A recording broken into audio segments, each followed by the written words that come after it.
So, welcome back, Mavericks. In this episode, we will discuss about the alluvial fertile plains of India. We already discussed about the two division of the northern plain of India. The first one is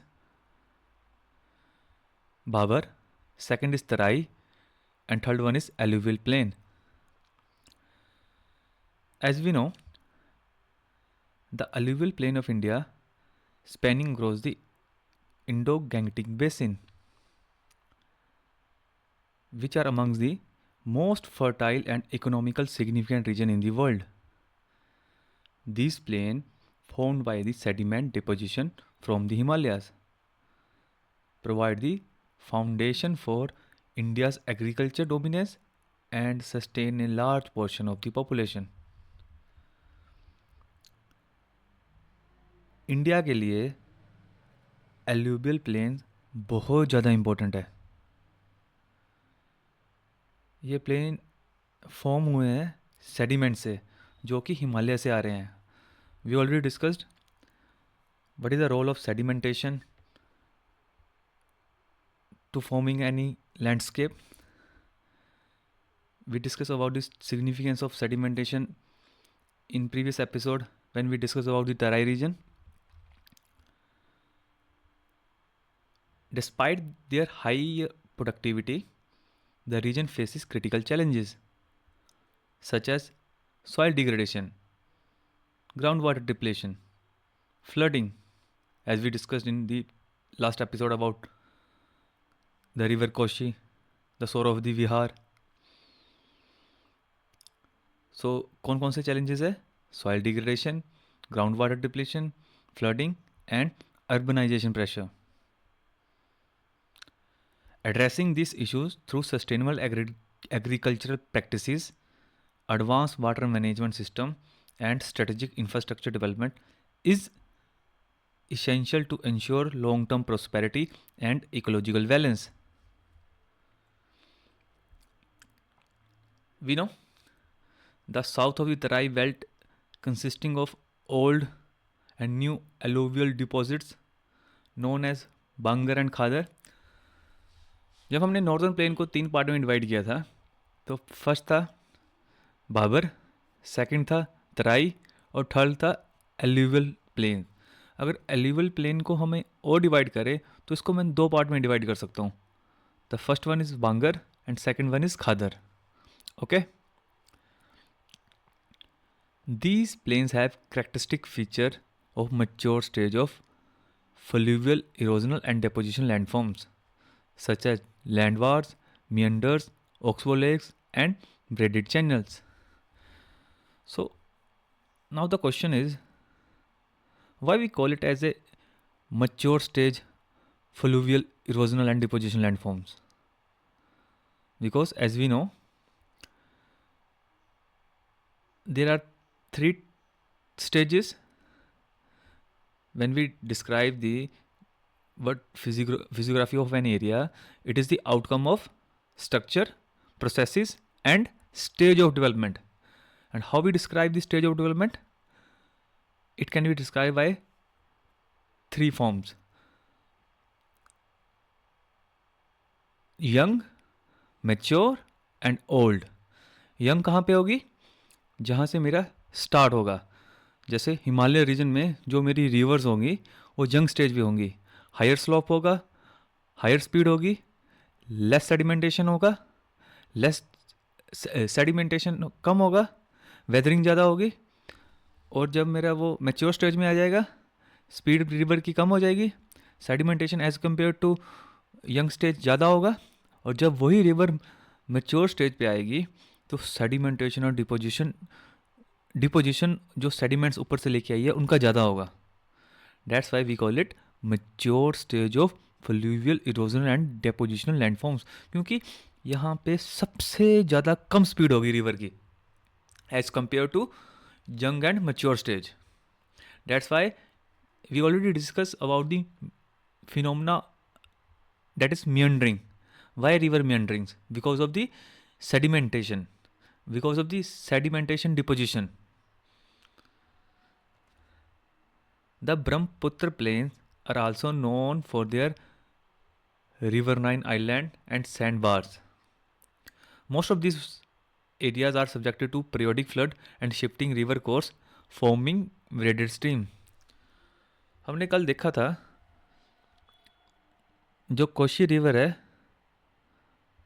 वो अपना ना river bed change कर लेती है, वो अपना river course change कर लेती है because of the sedimentation and deposition. वो ऊपर से इतना सेडिमेंट्स लेके आती है कि वो अपना कोर्स ही चेंज कर देती है. And same thing happening in this third region, that is alluvial fertile plane.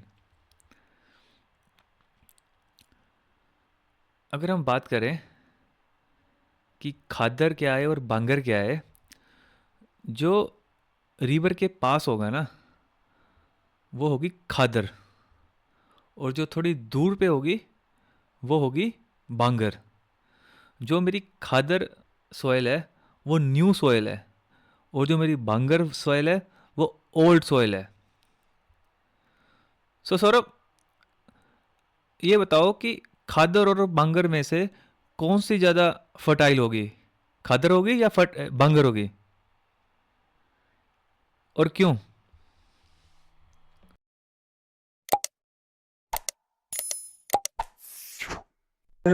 भांगर होगी। क्यों? क्योंकि वो डिपॉजिट हो चुकी है सर, न्यूट्रिएंट्स उसने एक तरह से एब्जॉर्ब कर लिए होंगे। नहीं, आपने उल्टा बोला. जो मेरी खादर है यस वो सर। ज़्यादा फर्टाइल होगी एज कंपेयर टू बांगर, क्योंकि वो मेरी अभी न्यू सॉइल है.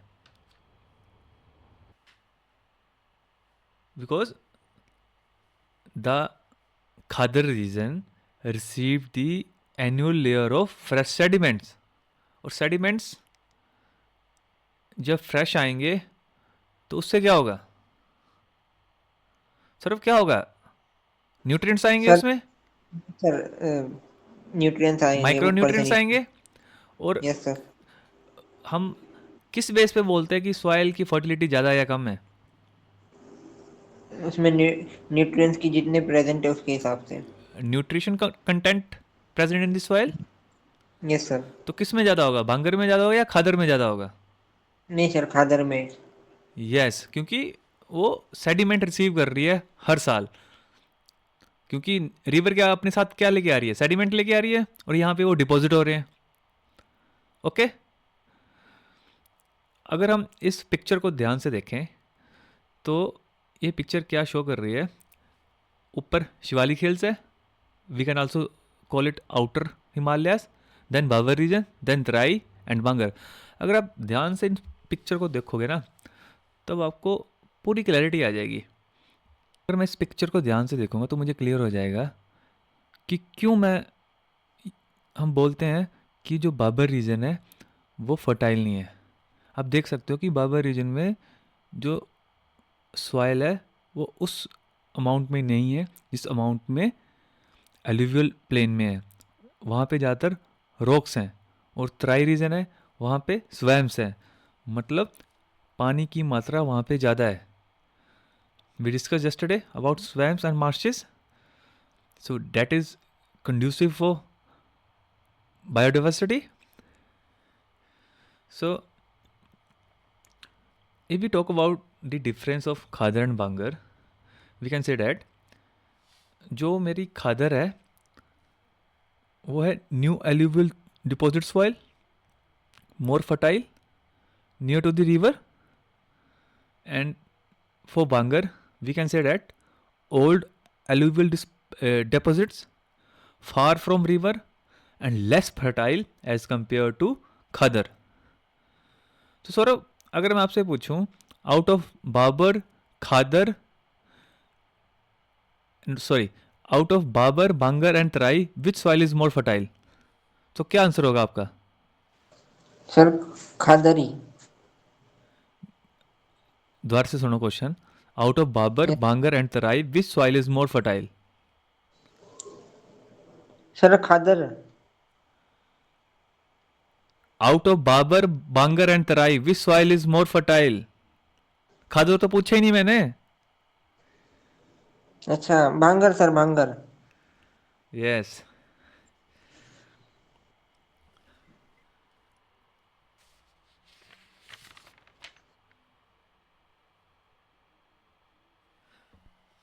खादर, तराई, बांगर, बाबर, ऐसे आएगा. सबसे ज़्यादा जो मेरी फर्टाइल लैंड है वो है खादर, उसके बाद तराई, उसके बाद बांगर आएगा, then Bhabar. Bhabar is least fertile. Okay. The states of Haryana and Delhi form में water divide between the Indus and Ganga river system. ये बोलना चाह रहा है कि एक तरफ मेरी इंडस है और दूसरी तरफ गंगा है, उन दोनों के बीच में जो डिवाइड है वो हरियाणा और दिल्ली बना रहे हैं. This river valley plains have a fertile alluvial soil covered which supports a variety of crops like wheat, rice, sugarcane, and jute, and hence support a large population. Now, the question is, what is jute? And what is the ecological and economic significance of jute? What is that? What is jute?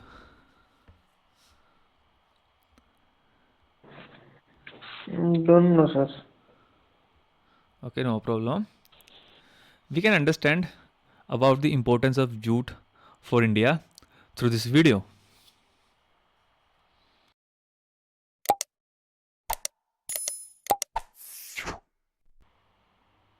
Something that generates thousands of jobs here in India, jute. Exports of the natural fiber as well as products made from it amounted to over 250 million US dollars in the last year, and this number is on the rise. Note it down.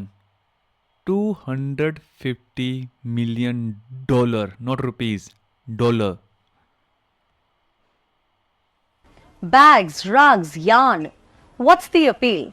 Our reporter hit the ground to find out more about what is touted as one of the most environmentally friendly and sustainable fabric on the planet. Rugs, slippers, and bags, all made from jute, a natural fiber. So far, so nice. But jute also has great ecological potential.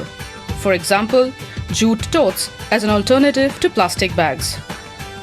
Or in the packaging industry, jute sacks can replace plastic ones. Plus, jute requires less energy to process than cotton. We are talking about the green and clean environment entire world. Now the time is coming again to adopt the natural fibers, which is biodegradable, environment friendly, and natural, and which is the good substitute of the plastics and synthetics. However, there are huge challenges, even for India, the world's largest jute producer. More than 370,000 people across India are directly employed in the industry. It provides. Noted down this fact. ऐसे होते हैं starting में jute और processing होने के बाद एक तरह के वो नेचुरल फैब्रिक बन जाता है.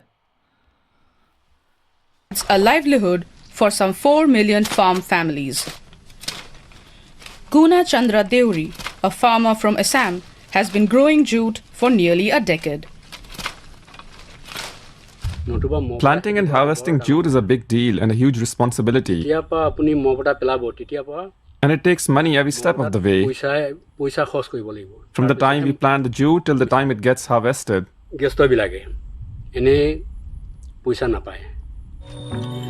After it's harvested, the jute is soaked in water for 2 weeks, a process called retting. That's because the jute fibers must be extracted from the stem of the plant. It's labor-intensive work, for which farmers often need extra help. The problem is that we can't get laborers when we need them. They migrate and the weather doesn't help much of the time. So we have to get it harvested within a day. But it's hard to find laborers. Their wages are increasing while production is falling in comparison. There are lots of challenges like these. The Central Research Institute for Jute and Allied Fibers studies these challenges and tries to come up with solutions. We can minimize the labor requirement as well as expenditure by utilizing. Note it down. We have a research center for particular jute, and the name is Central Research Institute for Jute and Allied Fibers. The mechanized tools like seed drill, the weeder, as well as the power rebunner. Jute requires the humid tropical climate of the monsoon season to grow. If the rains fail to arrive on time, both the quantity and the quality of the harvest suffer. In the last 5 years, I have noticed a decline in jute production in different locations. Some of the plants don't survive exceptionally heavy rains. Heavier downpours over shorter intervals are a result of climate change. Jute growers are trying to adapt. We have to utilize the high quality, high yielding varieties of jute seeds which has been developed recently, which has high yield potential and also land specific and climate specific. The Kamarhati Jute factory in Kolkata is one of Asia's biggest. It operates 24 hours a day, nearly year-round. Every day, hundreds of workers labor in a vast hall to produce the twine used to make rice sacks, jute bags, and other products. Santosh Mishra is the mill manager. He says demand for jute is growing, but the industry faces a shortage of workers. Health and safety protections are often lax. Add to that the heat, dust and noise, and he says working conditions in the jute industry are not attractive to young people. This is where we convert the jute fibers into fabric. It's a tough process. Workers endure conditions that are hard to imagine. It's really hot inside the factory and the work is not easy. Concerned about the labor crunch, he believes India's jute factories need to invest heavily to upgrade their machinery. Jute has been cultivated in the country for centuries. The warm and humid climate of the Ganges Delta is ideal for this crop. Exports dipped in 2023 after steady gains in the 3 preceding years. Just outside Kolkata, hundreds of manufacturing units are springing up to meet growing global demand for jute.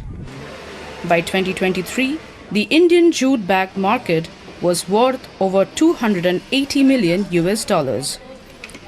This manufacturer exports to more than 50 countries across 5 continents, mostly to Europe. It's already modernized its machinery. The head of the company says such efforts are essential. We are preserving the planet for the future of our children. We are saving the planet from hazards of plastic pollution. We are making the world greener. The government is incentivizing jute production, providing subsidies and developing higher yielding varieties of jute. Today, Gourango Kaur of the Research Institute for Jute is meeting a group of students. He hopes to convince them of jute's huge potential. Jute is actually such a crop that it can fix the atmospheric carbon dioxide, and within 120 days it can absorb 15 tons of carbon dioxide per hectare. Jute's the fabric for heavy-duty jobs, whether storage sacks, shopping totes, or door curtains. And though its forays into fashion may still be rare, the market potential is huge.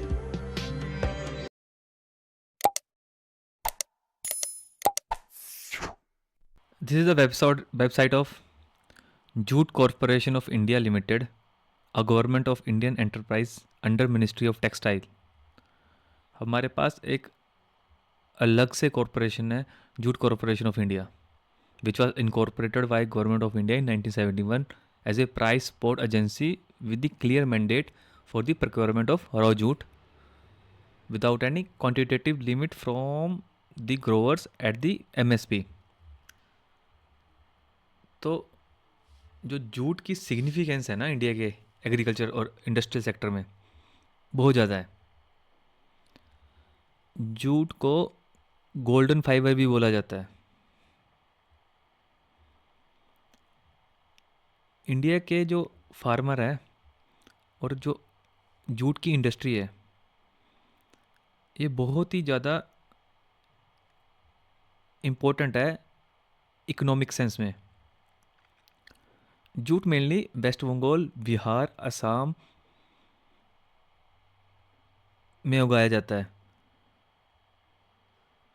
और near about 4 million farmers और 2 lakh mill worker को employment देता है। Note it down, 4 million farmers और 2 लाख मिल workers gate employment from jute industry. India दुनिया का सबसे बड़ा जूट प्रोड्यूसर है। 2022 और 23 में 1.8 मिलियन टन्स, जो ग्लोबल प्रोडक्शन का 70% शेयर है, वो इंडिया डोमिनेट करता है उसमें। वो इन्वायरमेंट फ्रेंडली होने के साथ साथ जूट सॉइल को फर्टाइल बनाता है और CO2 को एब्जॉर्व करता है, जो सस्टेनेबल डेवलपमेंट गोल के साथ चलता है।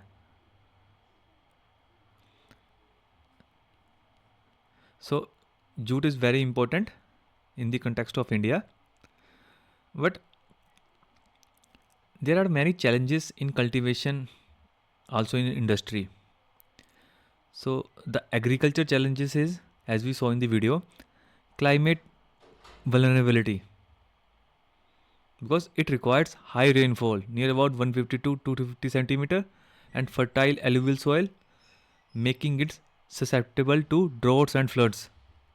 अगर ड्रॉट्स आ जाएंगे, सूखा हो जाएगा या फ्लड आ जाएंगे, तो ये वल्नरेबल है ये क्रॉप। और एग्रीकल्चर में अगला पॉइंट है पेस्ट इन्फेस्टेशन। जो मेरे पेस्ट है, stem rot and mites, which reduce the yields, which leads to low profitability. Now there is a trend we are seeing farmers shift to the crop like maize or vegetable due to the volatile price and high input cost. These are the challenges, agricultural challenges faced by farmers. And next is industrial challenges, as we saw in the video. Outdated technology, aging machinery in mills, lower efficiency, safety के risk है, जो हमने जैसा कि हमने उस video में, particular video में देखा, वो जो वीडियो का नरेटर था वो बता रहा था कि सेफ्टी को ज़्यादा ध्यान नहीं दिया जाता। अंदर काफ़ी गर्मी है जो कि यंग जनरेशन को अट्रैक्ट नहीं कर रही। Outdated technology, cost competition, synthetic substitute like plastic packaging erodes jute market share. जो प्लास्टिक की इंडस्ट्री है वो है near about $3 billion industry. And also regulatory gaps, inconsistent enforcement of the jute packaging act and delayed farmer payment disturb supply chain. तो हमने देखा agriculture challenges क्या है, हमने देखा इंडस्ट्रियल चैलेंजेस क्या है। हमें चैलेंजेस तो हमने देख लिए, but what are the sustainable solution for revival? Saurabh, क्या लगता है, what are the sustainable solution for revival of the jute as a crop और as a industry? What do you think?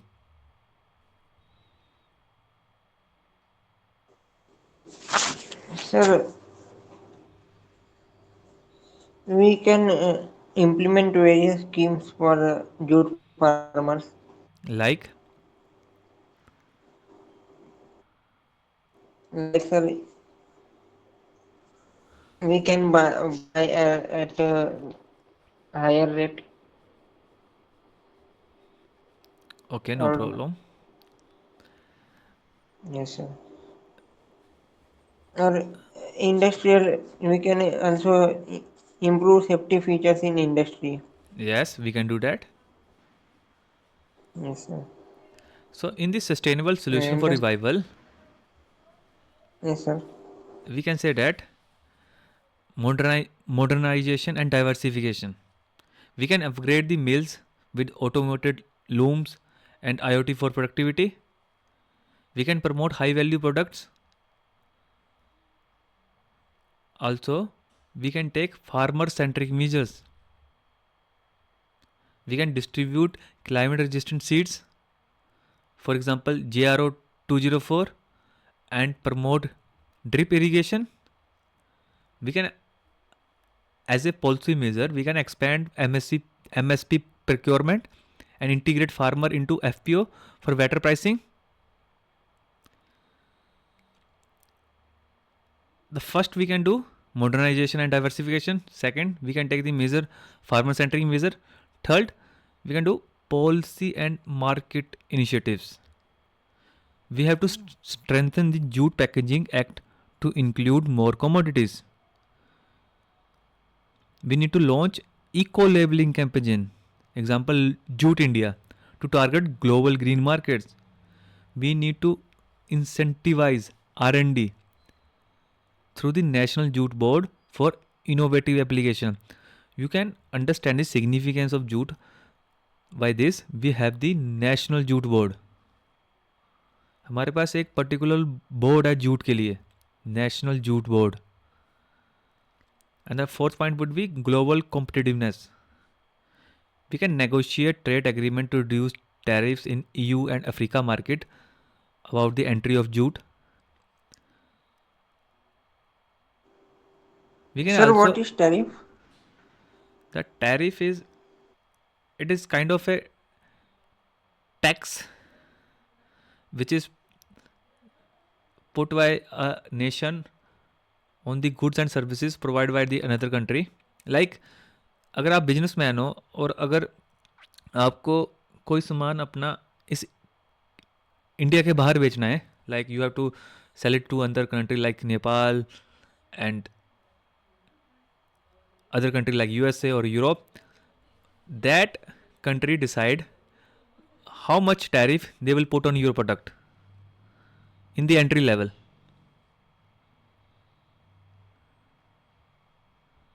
Okay एक बहुत फेमस है हार्ले डेविडसन की analogy. हमें near about 7 to 8 lakh पे मिलता है हार्ले डेविडसन, बट वो एक्चुअल में 3.5 लाख का है. इंडिया 100% टैरिफ लगाता है उसके ऊपर, हार्ले डेविडसन पे. Don't worry, we will discuss in detail well we understand economy of the India. So in conclusion, we can say that reviving jute require synerging technology, policy and sustainability. By positioning jute as a green alternative to plastic and leveraging India agroclimatic strength, the sector can reclaim global prominence, support rural livelihood and contribute to a circular economy.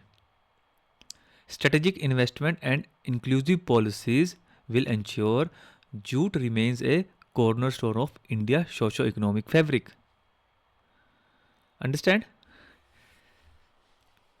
So we understand the importance of jute, and we also understand the significance of jute for farmers because it gives the because the 4 million farmers are involved in jute production. In the first paragraph, we saw a term that is delta. The mouth of these mighty rivers also form some of the largest delta. So what is the meaning of delta? Saurabh, any idea? What is the meaning of delta? No, sir. Okay, no worries. We will understand what is delta, how it is formed, and what is the significance of delta through this video. The world is divided into two kinds of people, those with innie belly buttons and those with outies. Rivers also have innies and outies, not belly buttons but mouths. Where rivers flow into the sea, the land either pokes out or bends inward. But rivers don't have umbilical cords, so why do they have innies and outies? Well, coasts are the front lines between two opposing forces, land and water. In order for the ocean to invade the land, sea level either has to come up or the land has to sink down or be eroded away. And in order for the land to advance into the ocean, sea level either has to drop or the land has to build or be lifted up. Obviously, if sea level drops and then rises back again, there's no net gain on either side. But things get more complicated when a river joins the battle. For example, during the last ice age, sea levels fell by over 120 meters, and rivers cut deeper and deeper valleys to reach the falling seas. Then, about 18,000 years ago, warming temperatures began to melt the ice, and the now rising seas flooded river valleys around the world, creating giant estuaries and giving us the innie-riddled coast. This is the अभी इसने बोला that is creating the giant estuaries. So this is the estuaries. Coastlines we have today. But when the steady landward march of the seas finally began to slow about 7,000 years ago, the coastlines around the mouths of some rivers began to gain back some ground. The key factor was the sediments that rivers drop as their currents slow at the entrance to the sea. Where the sediment supply was big enough and the ocean was calm enough, the dropped dirt piled up, eventually forming new land that both lengthened the river and divided it in two. Dirt would continue to drop out and build up at the mouths of both channels, splitting the river again and again and again, creating a new lobe of land advancing slowly into the sea. Thus, the world's great outie river mouths, the fertile deltas like the Nile and the Yangtze that have helped foster human civilization since its birth, all came into being at just about the same time. The same can't be said for all of the world's outie belly buttons. What can be said though is that innies and outies, for both rivers and people, are a small record of how we came to be. So we understand through this video what is delta. Delta are found when rivers deposit sediments at their mouth as they enter a sea or ocean. This occurs because of the river velocity decreases upon meeting a larger water body, causing silt, sand and clay to settle. Over the time, these deposits accumulate and create a delta, as described in the background picture. So Saurav, Yes, sir. what are the key factors for formation of delta? Sir, sedimentation of soil. Not sedimentation of soil. आप हमेशा एक बात याद रखना, जब मेरी weathering और erosion होती है तो मेरी सॉइल इरोड नहीं होती. ओके, मेरे Yes. एलिमेंट और पार्टिकल इरोड होते हैं. वेदर होंगे, इरोड होंगे, ट्रांसपोर्ट होंगे एंड डिपोजिशन होगी.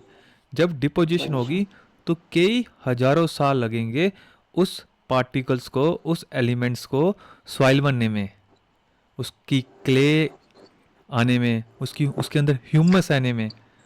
मेरी सॉइल इरोड होकर नहीं नीचे आ रही, मेरी सेडिमेंटेशन होकर नीचे आ रही. इसमें लिखा है ना, upon meeting a large water body causing silt, sand and clay to settle. इसमें हमने कहीं नहीं बोला soil. Yes, sir. Okay, so according to you, what are the key factors for delta formation? First you said sedimentation. Okay, that is okay. What are the other? Sir, calmness of the ocean. Calmness of the ocean, we can say that, but not in the exact terms. Okay, any other point? Okay, sir. No, sir. Okay, the first point would be high sediment load from upstream erosion, because sediment is required to form a delta. The second point is slow moving water at the river's mouth, reducing carrying capacity. Okay, The third one is shallow coastal waters allowing sediment deposition. Fourth one is low tidal action preventing sediment dispersal. Okay? But what is the significance of delta?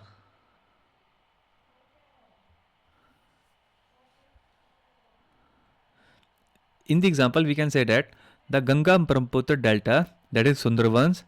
Look how Sundarban is important. We have discussed about this particular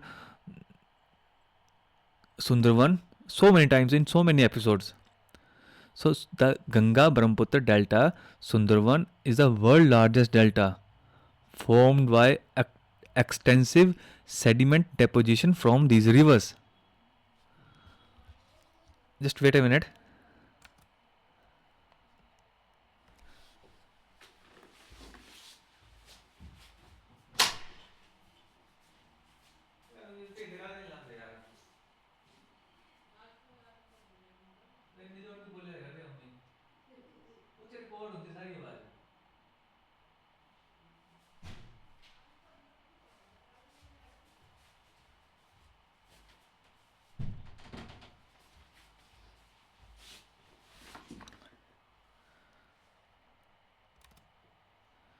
Okay.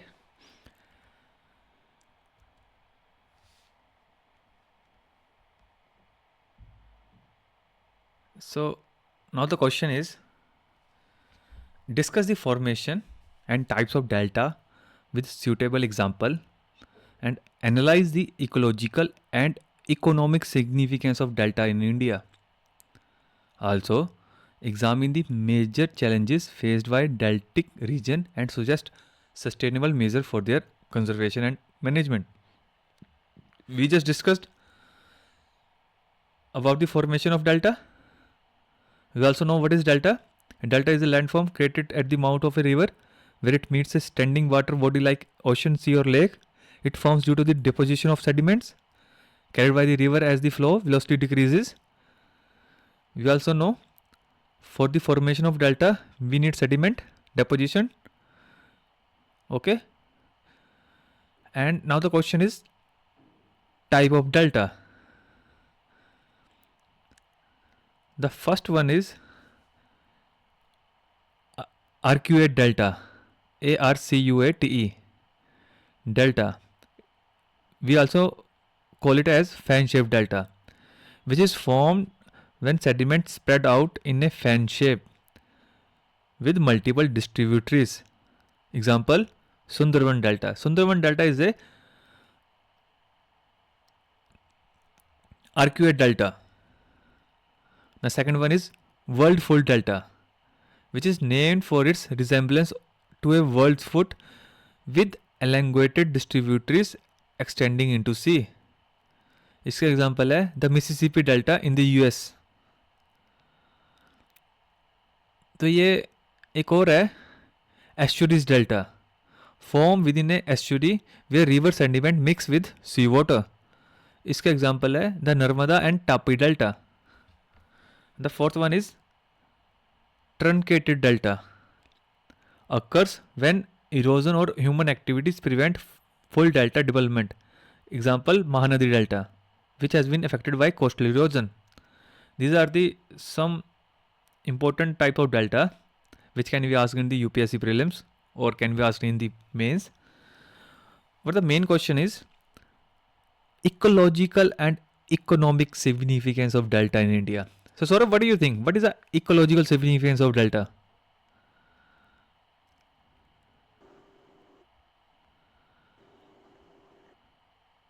Any idea? Yes, sir. Ecologically, it may be helpful in biodiversity increase, Yes, very good. and many of the plants may survive or grow in there. That comes under the biodiversity hotspot. Yes, Another sir. point. जब हमने Ecological, Sundarban study किया तो हमने क्या क्या देखा था? क्यों सुंदरबन हमारे लिए इम्पोर्टेंट है? Because Sundarban is also one type of delta, Yes, arcuate sir. delta. Sir इसका क्लाइमेट चेंज पे कुछ डिफरेंस हो सकता है? Carbon sequestration, because mangroves and wetland in delta traps carbon, helping in climate changing mitigation. So पहला हो गया biodiversity hotspot, second हो गया कार्बन सिक्वेस्ट्रेशन, और क्या हो सकता है? जब मेरे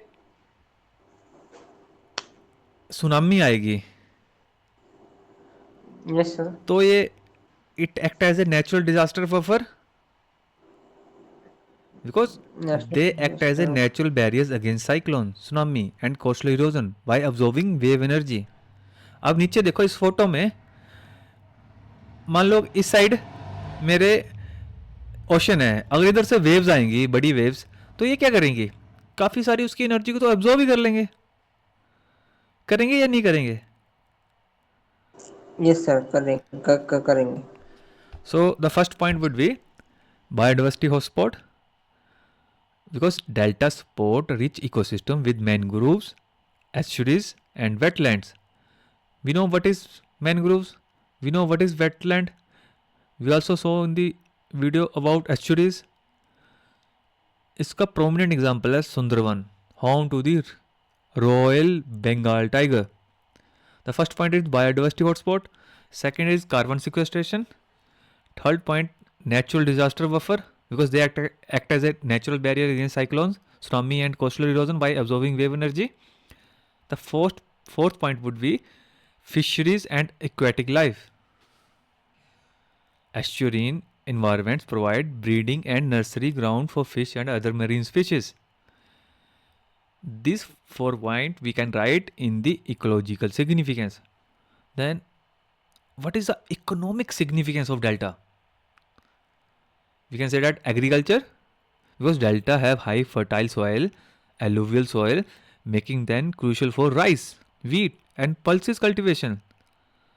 For example, Krishna Godavari Delta is known as the rice bowl of India. The first significance is agriculture. Second is fishery and livelihood, because it provides employment to millions in fishing and aquaculture industries.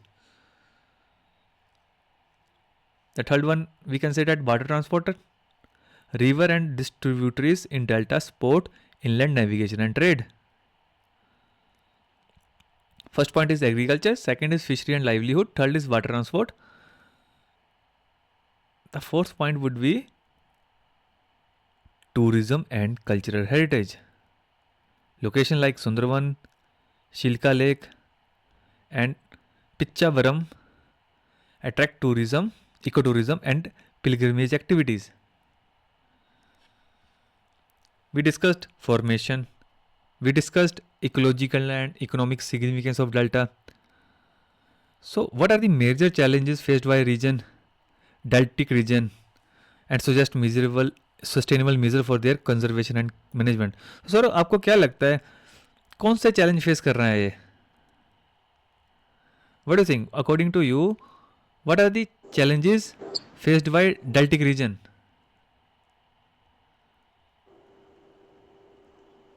Sir swamps बन रहे होंगे sir. क्या बन रहे होंगे? स्वम्प्स। मतलब?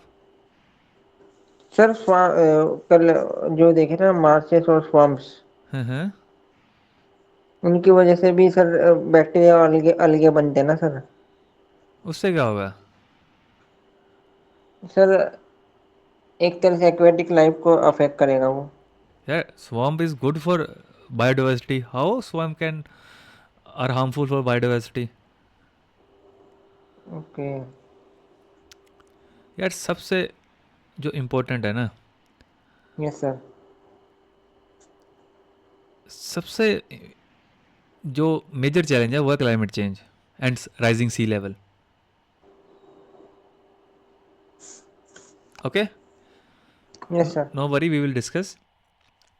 जो major challenge है जो फेस कर रहा है डेल्टिक रीजन, उसमें फर्स्ट है climate change and rising sea level, because it causes coastal erosion, submergence and loss of habitat in delta region. Climate change मेरे हिमालयस को भी इम्पेक्ट कर रहा है, क्लाइमेट चेंज मेरे डेल्टा को भी इम्पेक्ट कर रहा है, क्लाइमेट चेंज मेरे मैग्नीट्यूड्स को भी इम्पेक्ट कर रहा है, क्लाइमेट चेंज मेरे रेनफॉल पैटर्न को भी इम्पेक्ट कर रहा है, क्लाइमेट चेंज मेरे सॉइल की फर्टिलिटी को भी इम्पेक्ट कर रहा है, क्लाइमेट चेंज मेरी हर चीज़ को इम्पेक्ट कर रहा है. The first point is climate change at rising sea level. The second is human encroachment and urbanization, because we are expanding our cities, and what those cities are doing, by expanding cities and industry activities degrade wetland and disrupt ecosystem, because delta is also kind of a wetland. Okay, the third point would be deforestation of mangroves reduces delta resilience against storm and flood, particularly in the Sundarbans. When we studied Sundarbans, we saw how mangroves are cutting down for agricultural purposes. Fourth point would be pollution and industrial waste. Discharge from industries and agriculture contaminate water and soil, affecting biodiversity. The first point is climate change. Second is human encroachment and urbanization. Third is deforestation of mangroves. Fourth is pollution and industrial waste. Fifth is dam construction and reduced sediment supply. Sir ये कैसे हो सकता है? Dam construction and reduced sediment supply. What is your understanding about this line? Dam construction and reduced sediment supply. Sir, in this, the flow of water is restricted due to the building of dams. How? थोड़ा detail में बताओ. और मैंने ना आपको ना dam build करेंगे. एक मैंने पर्टिकुलर लेक्चर लिया था for structuring the Yes, answer. sir. पता नहीं क्यों आप उस स्ट्रक्चर को यूज ही नहीं कर रहे. चलो कोई बात नहीं, कंटिन्यू, बट कोशिश करो स्ट्रक्चर Yes, sir. में आंसर देने की. Yes, sir. Conclusion first. So tell me. So, sir जो डैम बिल्ड करेंगे हम, ओके, कहाँ पे बिल्ड उसकी करेंगे? वजह से प्लेन में करेंगे या हाईलैंड में करेंगे? हाईलैंड पे करेंगे ना सर. ओके, तो हाईलैंड मतलब इन बिटवीन होगा सर. जो मतलब माउंटेन्स पे upstream- होगा. हम्म. माउंटेन्स पे करेंगे ना डैम बिल्ड, या फिर यस सर. या प्लेटू पे करेंगे या माउंटेन पे करेंगे? प्लेन्स पे तो नहीं करेंगे. नहीं सर, प्लेन पे नहीं करेंगे. ओके, हाईलैंड होगी, we can say highland. Highland. Okay, then what? जो अपस्ट्रीम से जो वाटर आएगा, यस जो उसके साथ सेडिमेंट लेके आ रहा है अपने साथ, यस. तो वो सेडिमेंट रेस्ट्रिक्ट हो जाएंगे वहीं पे डैम के बिफोर. तो उससे क्या होगा? तो उससे वो आ नहीं पाए, ट्रांसपोर्ट नहीं हो पाएंगे. फिर उससे क्या होगा? सर जो ट्रांसपोर्ट यहाँ मतलब सर यहाँ जो ट्रांसपोर्ट होना चाहिए था वो वही रेस्ट्रिक्ट हो जाएगा. उससे क्या होगा? सर सिर्फ वाटर आगे आएगा. तो आपको आंसर इस तरह से देना चाहिए sir, because one of the formation of delta is caused by the sediments. If sediments are not reaching the mouth of the rivers, then delta cannot be formed. Okay, Yes sir. so the first point is climate change, second is human encroachment and urbanization, third is deforestation of mangroves, fourth is pollution and industrial waste, fifth is dam construction and reduced sediment, sixth is salinity intrusion. Excessive groundwater extraction and rising sea level cause saltwater intrusion, degrading agriculture lands. These are the problem which is faced by deltic region. So what are the sustainable measure which we can apply for the conservation and management of delta? The first point would be mangrove reforestation. Second is regulated urban development. देखो जो challenges है ना, जैसे हमने challenges face कर रहे हैं climate change, तो मुझे क्लाइमेट चेंज के ऊपर काम करना पड़ेगा। सेकंड चैलेंज था human encroachment and urbanisation. Obvious बात है मुझे इसके ऊपर ही काम करना पड़ेगा। मुझे अपनी ह्यूमन एनरोचमेंट कम करनी पड़ेगी, रेगुलेटेड अर्बनाइजेशन करनी पड़ेगी। थर्ड पॉइंट था हमारा डिफॉरेस्टेशन ऑफ मैन ग्रुप्स। अब मुझे डिफॉरेस्टेशन कम करना है, अब क्या करना है, अफॉरेस्टेशन। फोर्थ पॉइंट था पोल्यूशन एंड इंडस्ट्रियल वेस्ट। अब मुझे पोल्यूशन कम करना है, इंडस्ट्रियल वेस्ट को कम करना है, रेगुलेटेड करना है। मुझे चेक करना है कि जो मेरी इंडस्ट्री है वो प्रॉपर गाइडलाइंस फॉलो कर रही है या नहीं कर रही है। Okay, we need to follow eco friendly agriculture practices, और we also need to do wetland restoration projects like National Adaptation Fund for Climate Change and wetland conservation program. So in the conclusion, we can say that Delta plays a crucial role in India's ecology and economy, providing food, livelihood, and natural protection. However, climate change, human interference, and unsustainable development threaten their existence. A holistic, sustainable, and community driven approach is essential for the conservation and long term resilience of Deltic region in India. Okay?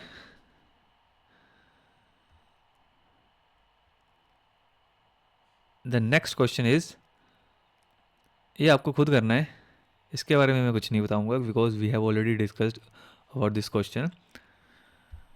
Examine the significance of jute in India's agriculture economy and industrial sector. Discuss the challenges faced by jute cultivation and the jute industry and suggest sustainable solution for its revival and global competitiveness.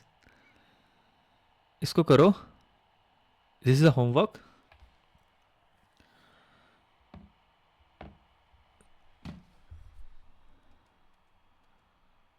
So we discussed about delta, we discussed about jute, and we also discussed about the ecological and economic significance of both delta and jute. We know the geographical feature of the alluvial plain. The alluvial plain extended from Punjab in the west to Assam in the east, covering major states like Haryana, Uttar Pradesh, Bihar and West Bengal. These plains lie south of the Wavar and Tarai region and transition into the peninsular plateau. हमने एक diagram देखी थी जिसमें सबसे पहले मेरे trans Himalaya आते हैं, फिर मेजर हिमालय, फिर मिडल हिमालय, फिर lesser Himalaya which is Shivalik hills, then मेरा plains, then peninsular plateau. As we already know,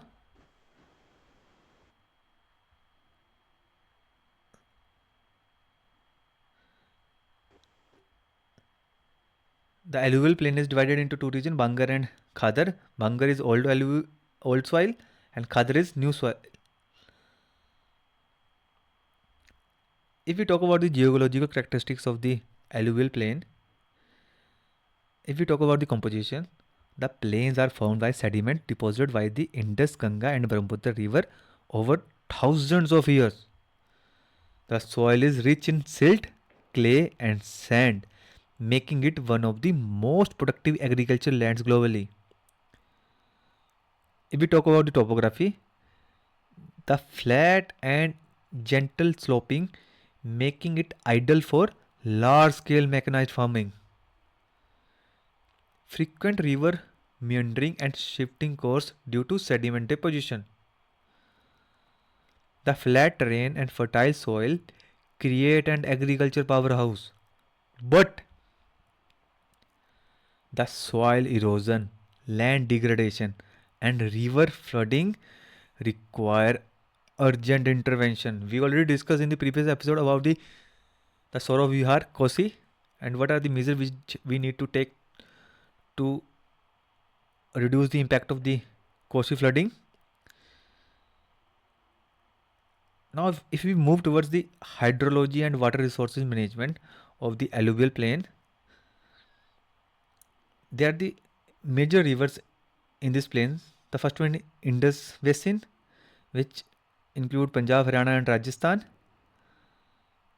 River include Indus, इसमें जो उसकी ट्रिब्यूटरी ऐसा है, that is Jhelum, Chenab, Ravi, Byas and Satluj.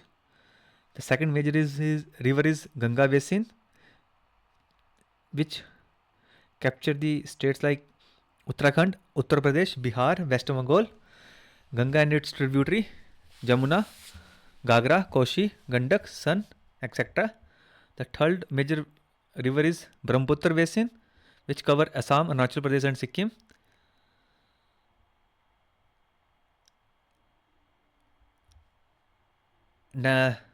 Next point is groundwater recharge and utilization. तो sir क्या लगता है यहाँ पे जो ग्राउंड वाटर है, जो ग्राउंड वाटर अवेलेबिलिटी है वो कम होगी या ज़्यादा होगी एलुवियल प्लेन में?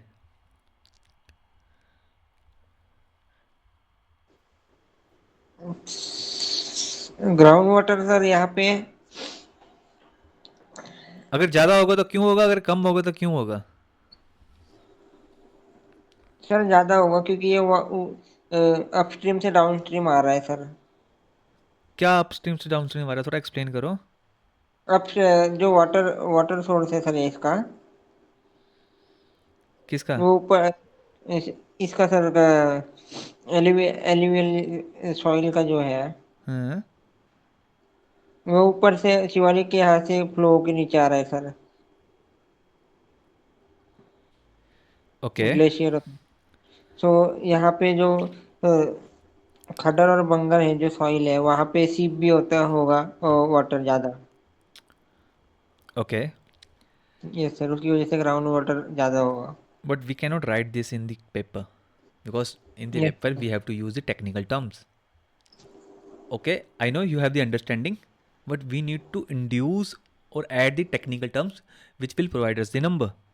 Okay, yes, so we can say that the groundwater availability in an alluvial plain is generally high due to the many reasons. The first one is porous and permeable soil. Alluvial plains are composed of sand, silt and clay, which allow easy infiltration and storage of water. That is the first reason. Second is high recharge rate. How? Because river continuously replenish groundwater through infiltration and seasonal floods. The third point is extensive aquifers. Alluvial region often have multiple aquifer layers leading to high groundwater potential. The fourth point is flat terrain, because as we already know the flat terrain provide the high water retention due to the slow runoff and better infiltration. The Ganga Indo plain has abundant groundwater supporting extensive irrigation and agriculture. But there is a problem with it, and that problem is over extraction. Over extraction in some region like Punjab and Haryana has led to declining water table. We need to use this sustainable management to maintain the groundwater levels. So Saurabh, how we can maintain the groundwater level?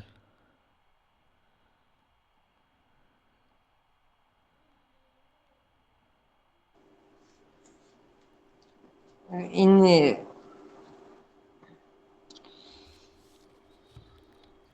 we can sir we can build a small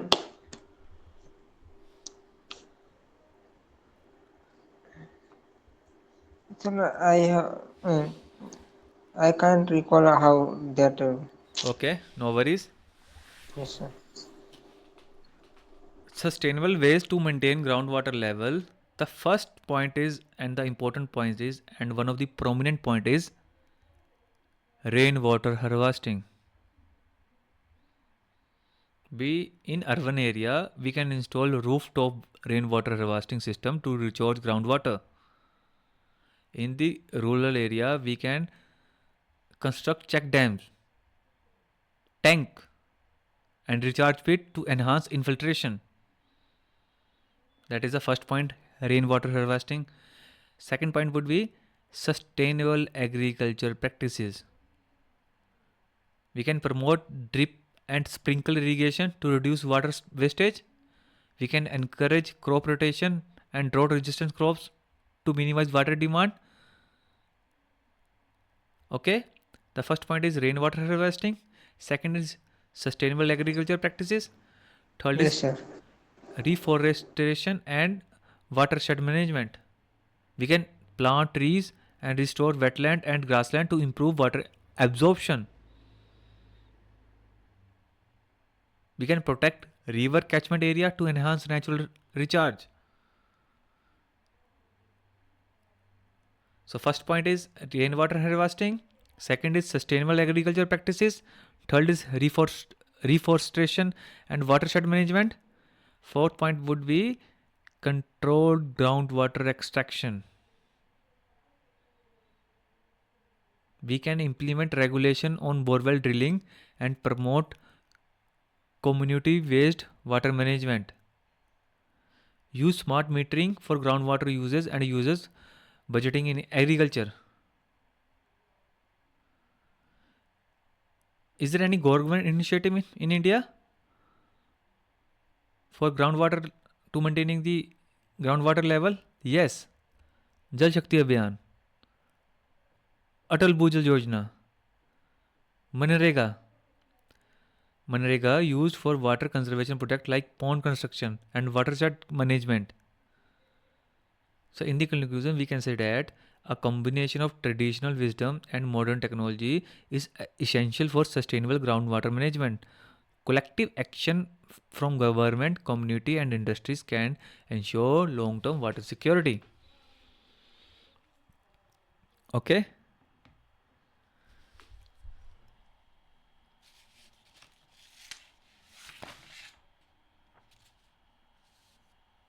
So we discuss about the geographic feature, we discuss about geological characteristics, we discuss about hydrology and water resource management. Now we will discuss economic and industrial impact. Although we discussed about the economic and industrial significance of delta and jute, but now we will discuss about the alluvial plain. In the economic and industrial impact, the first point would be agriculture and land use. The Indo-Ganga plains produce 40% of India food grain. सोचो कितना important है Indo Ganga plane India के लिए. जो 40% food है ना वो इसी प्लेन से आती है, इसी इंडो गंगा प्लेन से. इसमें मेजर क्रॉप्स कौन कौन सी है? Rice, wheat, sugar cane, maize, pulses, oil seeds, fruits and vegetables. पर इसमें चैलेंजेस भी है, because we are using the excessive chemical fertilizer which degrading soil health. We are doing monocropping like wheat rice cycle which reducing the biodiversity.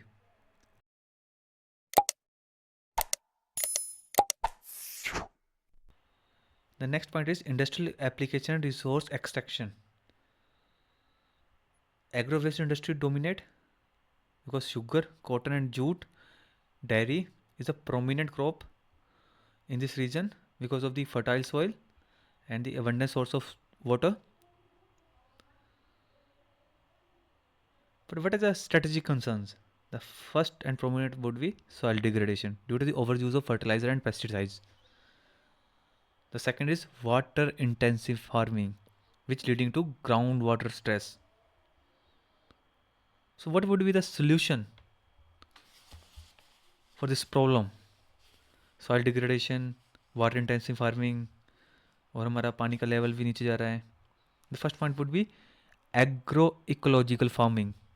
We need to shift from monocropping to diversified organic and regenerative farming. We can use the global benchmark like Brazil, which is doing the no-till farming model. We can improve soil conservation. We can also use precision agriculture with AI robotics.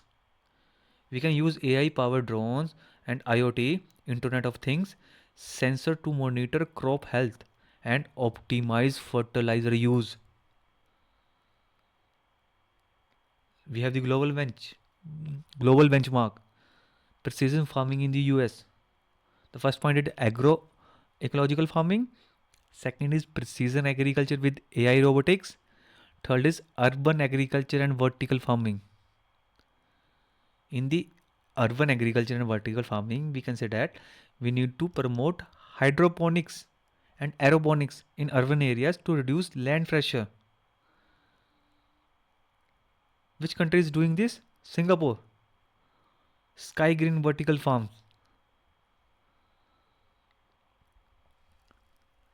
First we discussed its geological feature, then we discussed geological characteristics, then we discussed hydrology and water management resources. Now we just discuss economic and industrial impact, and the last point would be ecological and environmental concern. We know because of the fertile soil, abundant water resource, this is the hot spot for biodiversity.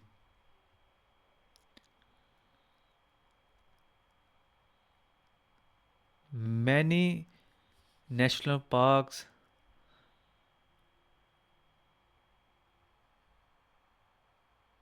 have presence in this region.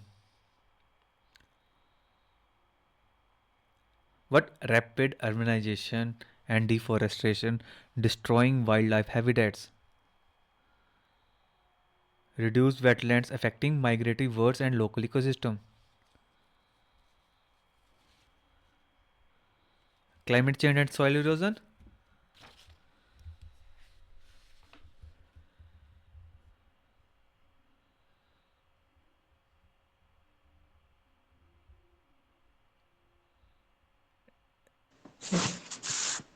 Yes, sir. Now we are discussing about the ecological and environmental concerns. Yes, sir. In the ecological and environmental concern, the first point would be biodiversity and forest cover. We know because of the, as we just discussed now, because of the abundance of water and fertile soil, but there's a challenges. The challenge is rapid urbanization and deforestation. Second is reduced wetlands. Please switch off your mic, Saurabh. Yes, sir. The second challenge would be climate change and soil erosion. How? Because of the desertification risk in western states like Punjab, Haryana, due to the over extraction of groundwater. Because they are using the tubewell. They are extracting the water from the ground and directly supply it to their farms. And second is monsoon variability, which increasing unpredictable of agriculture, because as we know 60 to 70% of the agriculture in India are monsoon dependent. What are the strategic concern? Loss of soil fertility, increased carbon footprint from agriculture waste, burning. Prominent example is Punjab stubble burning. So what are the solution? The solution would be carbon farming and regenerative agriculture, afforestation and green corridors, smart climate resistant agriculture.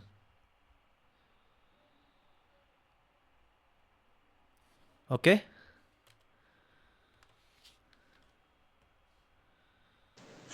Yes, sir.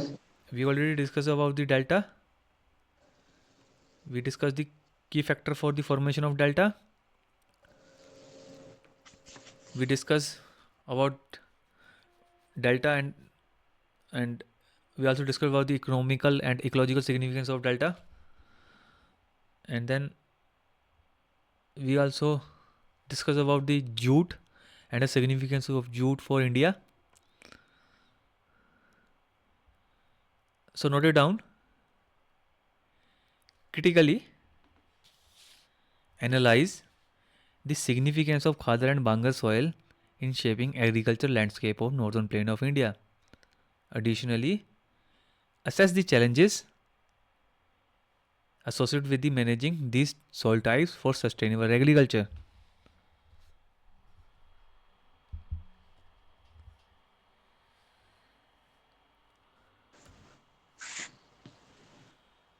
So this is the comparison chart. You can take the screenshot and note it down because this is a very important.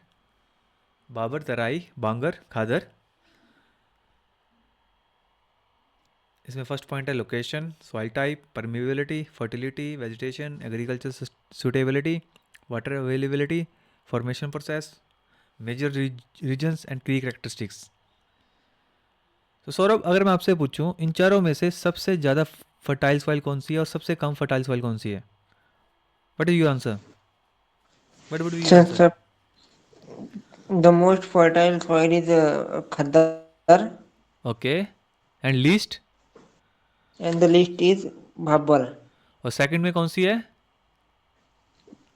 Second, Tarai sir, और third बांगर.